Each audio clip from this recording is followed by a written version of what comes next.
नमस्कार दोस्तों, आप देख रहे हैं भूत फ्राइडे हॉरर कहानियां मेरी जुबानी। हेडफोन जरूर लगाइए और कहीं अंधेरे में बैठकर सुनिए ताकि डर पूरी तरह से आपके साथ रह सके। हम जैसे छोटे क्रिएटर्स दिन रात मेहनत करके आपके लिए ये कहानियां तैयार करते हैं, लेकिन जब आप बिना सब्सक्राइब किए निकल जाते हैं तो सच में बहुत दुख होता है। इसीलिए अगर आप चैनल पर नए हैं तो चैनल को सब्सक्राइब कीजिए और उस डरावनी सी बेल आइकन को भी दबाइए ताकि हर शुक्रवार आपकी रातें और भी सिहरन भरी हो जाएं। और अगर कहानी दिल को छू जाए या रूह को डरा दे तो एक लाइक तो बनता है दोस्त। कमेंट करना मत भूलिएगा ताकि हमें भी पता चले कि अगली बार आपको और कितना डराना है। रात के ठीक 2 बजे सन्नाटे से भरी सुनसान सड़क पर एक 25 साल की लड़की अकेली खड़ी थी। उसकी आंखों में डर साफ झलक रहा था। वो बेसब्री से किसी ऑटो का इंतजार कर रही थी। अचानक दूर से एक ऑटो की रोशनी नजर आई। लड़की ने झट से हाथ हिलाया और ऑटो उसकी तरफ रुक गया। कहाँ जाना है मैडम? ड्राइवर ने मुस्कुराते हुए पूछा। पुरानी नगरी, लड़की ने धीरे से कहा। ड्राइवर ने अपना मोबाइल निकाला और गूगल मैप में जगह ढूंढने लगा, क्योंकि वो इस शहर में नया था। अवंती नगर यहाँ से 10 किलोमीटर है। भाड़ा 400 रुपए होगा मैडम। क्या 400 बहुत ज्यादा है, 200 में छोड़ दो भैया। ड्राइवर ने कुछ पल उसकी तरफ गौर से देखा, फिर हल्की मुस्कान के साथ बोला, बैठ जाइए, छोड़ देता हूँ। लड़की धीरे से ऑटो में बैठ गई। ऑटो सन्नाटे भरी सड़क पर आगे बढ़ने लगा, लेकिन तभी कुछ अजीब होने लगा। ड्राइवर लगातार आईने से उस लड़की को घूर रहा था और बेसुरे अंदाज में गाना गा रहा था। लड़की के रोंगटे खड़े हो गए। उसने घबराकर मोबाइल उठाया और किसी को फोन लगाया। हेलो, मैं आ रही हूँ, बस थोड़ी देर में पहुंच जाऊंगी। वो धीरे धीरे बोल रही थी, लेकिन जैसे ही ड्राइवर ने उसकी आवाज सुनी, उसने गाना गाना बंद कर दिया और अब उसका पूरा ध्यान उस लड़की की हर बात सुनने पर था। हेलो कविता, तू आ रही है ना मेरे घर? तुझे पता है मेरे पति रोहन अमेरिका चले गए हैं और मैं आज घर पर अकेली हूँ। उसने कांपती आवाज में कहा। नहीं यार, मैं नहीं आ सकती। मैंने तुम्हें दोपहर में ही मना किया था। ठीक है, मत आना। इतना कहते ही उस औरत ने गुस्से में फोन काट दिया, लेकिन वो भूल रही थी कि उसकी ये बात कोई और भी सुन चुका था। ऑटो ड्राइवर, जो अब तक शीशे से उसे घूरे जा रहा था, उसकी आंखों में एक अजीब सी चमक थी। लड़की ने डरते डरते कहा, भैया बस यही रोक दीजिए। ऑटो एक शानदार बंगले के सामने रुका। बंगले पर बोर्ड लटक रहा था, गोल्डन लीफ। जैसे ही ऑटो रुका, वो लड़की जल्दी से उतरी। उसने पैसे देने के लिए हाथ बढ़ाया, लेकिन ड्राइवर ने उसका हाथ पकड़ लिया और हल्की मुस्कान के साथ बोला, अब जब तुम मुझे यहाँ तक ले ही आई हो तो एक कप चाय ही पिला दो। ये सुनकर लड़की का चेहरा सफेद पड़ गया। उसने झटके से हाथ छुड़ाया और गेट के अंदर भाग गई। ड्राइवर ने हल्की मुस्कान के साथ उसे जाते हुए देखा, फिर उसकी नजर पीछे की सीट पर गई। लड़की अपना मोबाइल वहीं भूल चुकी थी। उसने मोबाइल उठाया। 40-50 हजार का चमचमाता महंगा फोन। वो खुशी से बड़बड़ाया, वाह, किस्मत चमक गई। लेकिन तभी उसका चेहरा फीका पड़ गया। मोबाइल बंद था। उसने खुद से कहा, ये कैसे हो सकता है? अभी तो इससे बात कर रही थी। उसने सोचा शायद बैटरी खत्म हो गई होगी, लेकिन तभी उसकी आंखों में एक खतरनाक ख्याल चमक गया। क्यों ना ये मोबाइल देने के बहाने मैं उस औरत के घर ही चला जाऊं। उसने औरत का मोबाइल अपनी जेब में रखा, दाहिने हाथ में चाकू कसकर थाम लिया और उस पुराने घर में कदम रखा। घर में दाखिल होते ही उसने पीछे का दरवाजा धीरे से बंद कर दिया। चारों तरफ नजर दौड़ाई। दीवारों पर जाले लटक रहे थे, फर्श की टाइलें उखड़ी हुई थीं और हवा में नमी और सीलन की गंध बसी थी। घर किसी भूतिया खंडहर से कम नहीं लग रहा था। तभी उसकी नजर सीढ़ियों पर पड़ी। ऊपर से एक औरत धीरे धीरे उतर रही थी। रेड साड़ी, बिखरे बाल और चेहरा खूबसूरत सा चेहरा। वो आदमी सहम गया, लेकिन जैसे ही औरत पास आई, उसने धीमी आवाज में कहा, क्या हुआ भैया, क्यों आए हो? ऑटो ड्राइवर ने खुद को संभालते हुए जवाब दिया, मैडम, आपका मोबाइल ऑटो में गिर गया था, मैं वही देने आया हूँ। औरत ने हल्की मुस्कान दी और बोली, अच्छा, बैठो जरा, मैं आती हूँ। उस सीढ़ियों से नीचे उतरकर ड्राइवर को हॉल के पुराने सोफे पर बैठाकर खुद अंदर चली गई। ड्राइवर ने कुछ पल इंतजार किया कि 1 मिनट बीता, फिर 5 मिनट, मगर औरत वापस नहीं लौटी। उसकी बेचैनी बढ़ने लगी। वो धीरे धीरे उठकर अंधेरे कॉरिडोर से गुजरा और एक खुले दरवाजे के पास पहुंचा। कमरे के अंदर हल्की सी रोशनी थी। मैडम, उसने पुकारा, पर कोई जवाब नहीं आया। वो हिम्मत करके दरवाजा धकेलता है।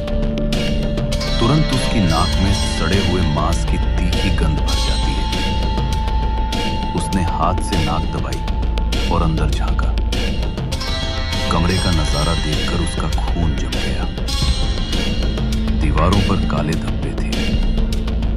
फर्श पर टूटी हड्डियों जैसी चीजें बिखरी थीं और पलंग पर वही औरत बैठी थी, लेकिन अब उसका चेहरा आधा गल चुका था।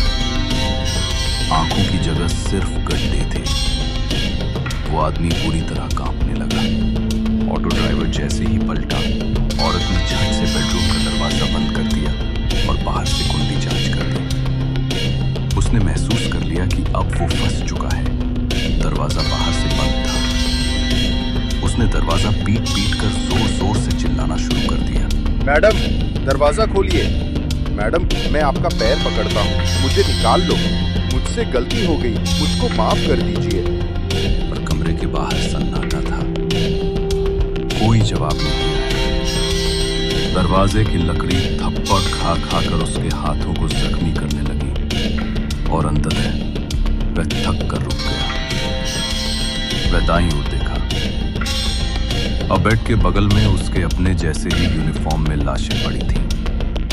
8-10 लाशें, और उन सभी के ऊपर उसी ऑटो ड्राइवर की यूनिफॉर्म फेंकी हुई थी। मतलब ये था कि वे सब उसी तरह के ऑटो ड्राइवर थे जिन्हें किसी चालाक जाल में फंसाकर यही मारा गया था। बगल में मोबाइलों का एक ढेर पड़ा था। हर मोबाइल उसी तरह की जेबों से निकला हुआ, जैसे उसका मोबाइल पहले ही जेब में था। ऑटो ड्राइवर ने अपनी जांघ से जेब छिला और अपना मोबाइल देखा। बिल्कुल वैसे ही ढेर में पड़ा मोबाइल। एक बार फिर ठंडक सी उसकी रगों में दौड़ गई। सब कुछ योजना के मुताबिक था। वो औरत, उस औरत का कहना, मैं घर पर अकेली हूं, मोबाइल बेकार छोड़ना, ये सब उसकी ही चाल थी। उसे अब साफ पता चल गया था कि वह धोखे से फंसा चुका है। वे सभी भी उसी जाल में आकर वही दर्द सह चुके थे। वो धीरे धीरे पीछे हटते हुए बिस्तर के पास आ खड़ा हुआ। अचानक उसकी नजर बेड के किनारे पर पड़े एक शव पर पड़ी। उस लाश की मुट्ठी के पास एक सफाई करने की बोतल गिरी हुई थी। बोतल से निकली तेज गंध ये बता रही थी कि शायद उस बेबस इंसान ने मजबूरी में वही जहरीला केमिकल पीकर अपनी जान दी थी। ऑटो ड्राइवर ने गहरी सांस ली और खुद को संभालने की कोशिश की। उसने चारों ओर नजर दौड़ाई। कमरे की हर दीवार, हर कोना जैसे किसी रस्मी कत्ल की गवाही दे रहा था। फर्श पर जगह जगह मोबाइल फोन के ढेर पड़े थे। कुछ स्क्रीन अब भी झिलमिला रही थीं, जैसे हाल ही में बंद हुए हों। उन मोबाइलों के बीच बिखरे हुए कई सड़े गले शव, मानो ये सब एक खेल रहा हो जो बार बार दोहराया जाता रहा। उसकी सांसें तेज हो गईं। तभी उसकी नजर बिस्तर पर पड़ी अपनी ही यूनिफॉर्म पर गई। वो ठिठक गया। ये कैसे हो सकता है? उसके कपड़े, उसकी ही जेब में पड़े सामान, मोबाइल, चाबियां, सब कुछ वैसा ही था जैसे वो अपनी ही मौत का सबूत देख रहा हो। अब उसे समझ आया, वो यहाँ अकेला नहीं था। ये औरत, ये घर, ये जाल था। वही जाल जिसमें उससे पहले कई ऑटो ड्राइवर फंस चुके थे, और अब उनकी लाशें यहाँ गवाही बनकर बिखरी पड़ी थीं। उसकी रगों में खून जमने लगा। वो लड़खड़ाते कदमों से पीछे हटने ही वाला था कि तभी बिस्तर के नीचे से हल्की सी खटपट सुनाई दी। वो झुककर देखने लगा, और जैसे ही उसने नीचे झांका, एक पुरानी लकड़ी की अलमारी खिसक कर खुली और उसमें से एक और शव दिखा। उस शव की आंखें बाहर निकली हुई थीं, जुबान बाहर लटकी थी, और पूरे चेहरे पर दर्द की ऐसी दरारें थीं कि मौत से पहले की तड़प साफ झलक रही थी। ड्राइवर चीखते हुए पीछे हटा। उसका दिल धड़क रहा था जैसे सीने से बाहर फट जाएगा। उसने दौड़कर दरवाजा खटखटाना शुरू किया। बचाओ, कोई है, दरवाजा खोलो। लेकिन बाहर से कोई जवाब नहीं आया। बस भीतर का सन्नाटा और गहरा हो गया, इतना गहरा कि उसकी अपनी सांसों की आवाज भी उसे डरावनी लगने लगी। घबराकर उसने जेब से मोबाइल निकाला, स्क्रीन जलाई, पर कोई नेटवर्क नहीं, कोई सिग्नल नहीं, सिर्फ एक अंधेरा सा धुंधला प्रकाश, जैसे फोन भी उस घर की गिरफ्त में हो। उसके माथे पर पसीना बहने लगा। वो जानता था समय बहुत कम है और रास्ते शायद अब बंद हो चुके हैं। ड्राइवर का दिल अब तेजी से धड़क रहा था। मोबाइल में कोई नेटवर्क नहीं, दरवाजा बाहर से बंद, और कमरे के अंदर लाशों का अंबार। अचानक पीछे से किसी के कदमों की आहट सुनाई दी। उसने पलटकर देखा, वही औरत जो अभी तक कहीं गायब थी दरवाजे के पास खड़ी थी। उसकी आंखों से काला धुआं सा निकल रहा था और चेहरा पूरी तरह सड़ चुका था। औरत धीरे धीरे उसकी ओर बढ़ने लगी। यह घर अब तेरा है, तू भी यही रहेगा। उसकी आवाज जैसे सीधी उसकी खोपड़ी में गूंज रही थी।